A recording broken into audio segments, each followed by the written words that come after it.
Discipleship starts here with the gospel. But do you really know what that means? Romans 1 verse 16 says, "For I am not ashamed of the gospel, because it is the power of God for salvation to everyone who believes." The word gospel means good news. Here's that good news. Jesus lived a perfect life, died for our sins, and rose again so we could have eternal life. This isn't just a story, it's the foundation of your faith and the starting line of being a disciple.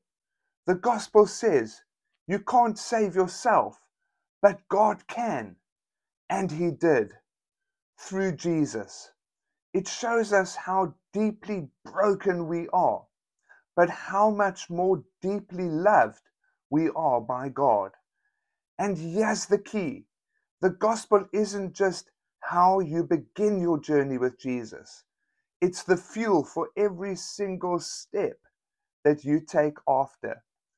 Take 5 minutes today and write out your gospel story. How did Jesus change your life? What does His grace mean to you?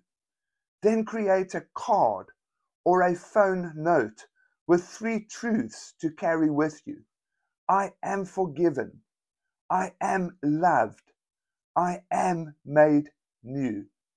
Comment with a flame emoji if you're holding on to the gospel today. God bless you.